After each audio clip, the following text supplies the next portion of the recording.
Hello. Actually, that's hello in Bauer Bodoni for the typographically hysterical amongst us.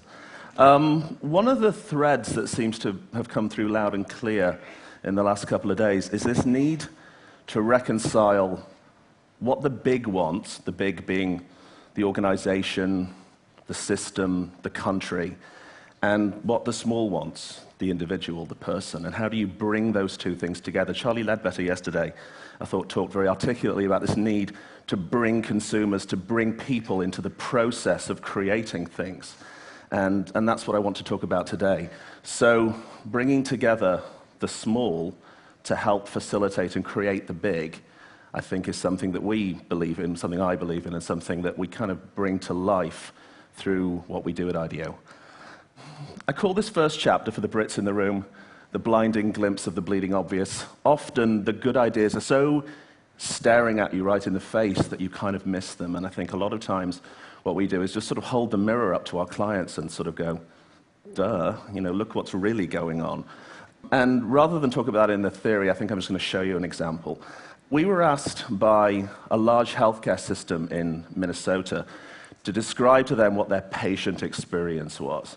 And I think they were expecting, they'd worked with lots of consultants before, I think they were expecting some kind of hideous org chart with thousands of bubbles and systemic this, that, and the other, and all kinds of mind-mappy stuff. Or even worse, some kind of ghastly death by PowerPoint thing with wow charts and all kinds of, God knows whatever. The first thing we actually shared with them was this. I'll play this until your eyeballs completely dissolve. This is 59 seconds into the film. This is a minute 59. 3 minutes 19. I think something happens. I think a head may appear in a second. 5 minutes 10. 5 minutes 58. 6 minutes 20. We showed them the whole cut, and they were all completely, what is this? And the point is, when you lie in a hospital bed all day, all you do is look at the roof, and it's a really shitty experience. And just putting yourself in the position of the patient, this is Christian, who works with us at IDEO, he just lay in the hospital bed and kind of stared at the polystyrene ceiling tiles for a really long time. That's what it's like to be a patient in the hospital. And they were sort of, blinding glimpse of bleeding obvious. Oh my goodness. So looking at the situation from the point of view of the person out, as opposed to the traditional position of the organization in, was for these guys quite a revelation. And so that was a really catalytic thing for them. So they snapped into action. They said, okay, it's not about systemic change. It's not about huge, ridiculous things that we need to do. It's about tiny things that can make a huge amount of difference. So we started with them prototyping some really little things that we could do to have a huge amount of impact. The first thing we did was we took a little bicycle mirror and we band-aided it here onto a gurney, a hospital trolley, so that when you were wheeled around by a nurse or by a doctor, you could actually have a conversation with them. You could kind of see them in your rearview mirror. So it created a tiny human interaction. Very small example of something that they could do. Interestingly, the nurses themselves sort of snapped into action, said, okay, we embrace this. What can we do? The first thing they did was they decorated the ceiling, which I thought was... I showed this to my mother recently. I think my mother now thinks that I'm some sort of interior decorator. That's what I do for a living, sort of Lawrence Llewellyn-Bowen. Not particularly the world's best design solution for those of us who are real sort of hardcore designers, but nonetheless, a fabulous empathic solution for people. Things that they started doing themselves, like changing the floor going into the patient's room so that it signified, this is my room, this is my personal space, was a really interesting sort of design solution to the problem. So you went from public space to private space. And another idea, again, that came from one of the nurses, which I love, was they took traditional sort of corporate whiteboards and they put them on one wall of the patient's room and they put this sticker there, so that what you could actually do was go into the room and write messages to the person who was sick in that room, which was lovely. So tiny, tiny, tiny solutions that made a huge amount of impact. I thought that was a really, really nice example. So this is not particularly a new idea, kind of seeing opportunities in things that are around you and kind of snapping and turning them into a solution. There's a history of invention based around this. I'm going to read this because I want to get these names right. Joan Gantz Cooney saw her daughter, came down on a Saturday morning, saw her daughter watching the test card, waiting for programs to come on one morning, and from that came Sesame Street. Malcolm McLean was moving from one country to another and was wondering why it took these guys so long to get the boxes onto the ship, and he invented the shipping container. George de Mistral, this is not bugs all over a Birkenstock, was walking his dog in a field and got covered in burrs, sort of little prickly things, and from that came Velcro. And finally, for the Brits, Percy Shaw, this is a big British invention, saw the cat's eyes at the side of the road when he was driving home one night. And from that came the cat's eye. So there's a whole series of just using your eyes, seeing things for the first time, seeing things afresh, and using that as an opportunity to create new possibilities. Second one, without sounding overly zen, this is a quote from the Buddha: finding yourself in the margins, looking to the edges of things is often a really interesting place to start. Blinkered vision tends to produce, I think, blinkered solutions. So looking wide, using your peripheral vision, is a really interesting place to look for opportunity. Again, another medical example here. We were asked by a device producer. We did the Palm Pilot and the Trio. We did a lot of sexy tech at IDEO.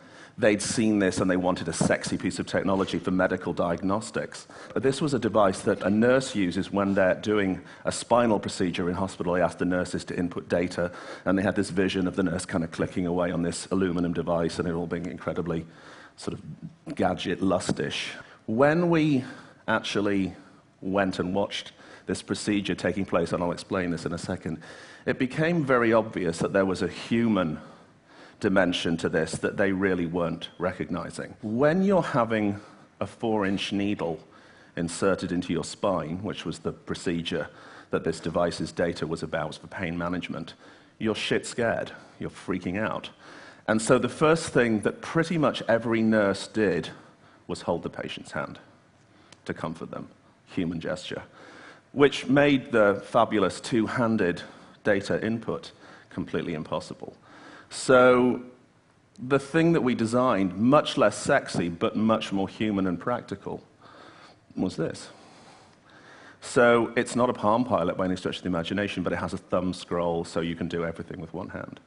So again, going back to this, the idea that a tiny human gesture dictated the design of this product, and I think that's really, really important.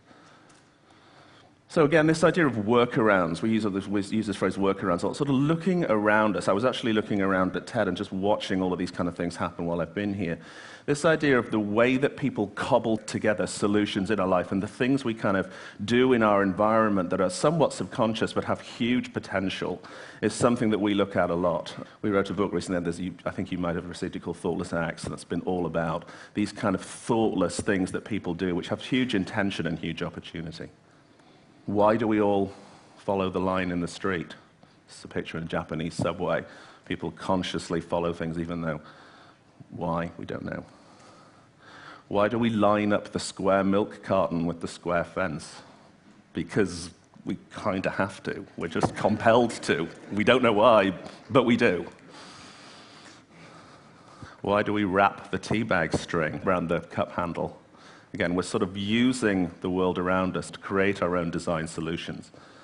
And we're always saying to our clients, you should look at this stuff. This stuff is really important. This stuff is really vital. This is people designing their own experiences. You can draw from this. We sort of assume that because there's a pole in the street that it's okay to use it. So we park our shopping cart there. It's there for our use on some level. So we sort of co-opt our environment to do all these different things. We co-opt other experiences. We take one item and transfer it to another. And this is my favorite one. My mother used to say to me, just because your sister jumps in a lake doesn't mean you have to.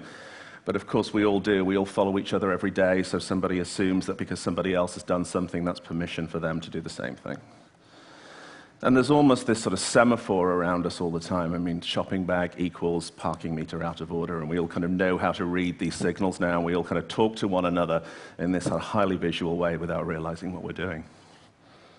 Third section is this idea of not knowing, of consciously putting yourself backwards. I talk about unthinking situations all the time, sort of having beginner's mind, scraping your mind clean and sort of looking at things afresh. A friend of mine was a designer at IKEA, and he was asked by his boss to help design a storage system for children. This is the Billy bookcase. It's IKEA's biggest selling product. Hammer it together with a shoe if you're me, because they're impossible to assemble. But big selling bookcase, how do we replicate this for children? The reality is when you actually watch children, children don't think about things like storage in linear terms. Children assume permission in a very different way. Children live on things, they live under things, they live around things, and so that their spatial relationship and their thinking around storage is totally different. So the first thing you have to do, this is Graham, the designer, is sort of put yourself in their shoes, and so here he is, sitting under the table. So what came out of this? This is the storage system that he designed. So what is this, I hear you all ask? No, I don't. It's this, and I think this is a particularly lovely solution. So, it's a totally different way of looking at the situation. It's a completely empathic solution, apart from the fact that Teddy's probably not loving it. But a really nice way of reframing the ordinary, and I think that's one of the things, and putting yourself in the position of the person, and I think that's one of the threads that I've heard again from this conference, is how do we put ourselves in other people's shoes and really feel what they feel, and then use that information to fuel solutions, and I think that's what this is very much about. Last section, green armbands, you've all got them, is about this, really. I mean, it's about picking battles big enough to matter but small enough to win. Again, that's one of the themes that I think has come through loud and clear in this conference, is where do we start? How do we start? What do we do to start? So again, we were asked to design a water pump for a company called Aprotech in Kenya. They're now called Kickstart. And again, as designers, we wanted to make this thing incredibly beautiful and spend a lot of time thinking of the form, and that was completely irrelevant. When you put yourself in the position of these people, things like the fact that this has to be able to fold up and fit on a bicycle become much more relevant than the form of it. The way it's produced, it has to be produced with indigenous manufacturing methods and indigenous materials. So it had to be looked at completely from the point of view of the user. We had to completely transfer ourselves over to their world. So what seems like a very clunky product is in fact incredibly useful. It's powered a bit like a Stairmaster. You pump up and down on it. Children can use it, adults can use it, everybody uses it. It's turning these guys, one of the themes, it's turning them into entrepreneurs. These guys are using this and very successful. And for us, it's been great because it won loads of design awards. So we actually managed to reconcile the needs of the design company, the needs of the individuals in the company to feel good about a product we were actually designing, and the needs of the individuals that we were designing it for. Here it is, pumping water from 30 feet. So, as a final gesture, we handed out these bracelets to all of you this morning. We've made a donation on everybody's behalf here to Kickstart, no pun intended, their next project. Because again, I think sort of putting our money where our mouth is here, we feel that this is an important gesture. So we've handed out bracelets, small as the new big. I hope you'll all wear them. So that's it. Thank you.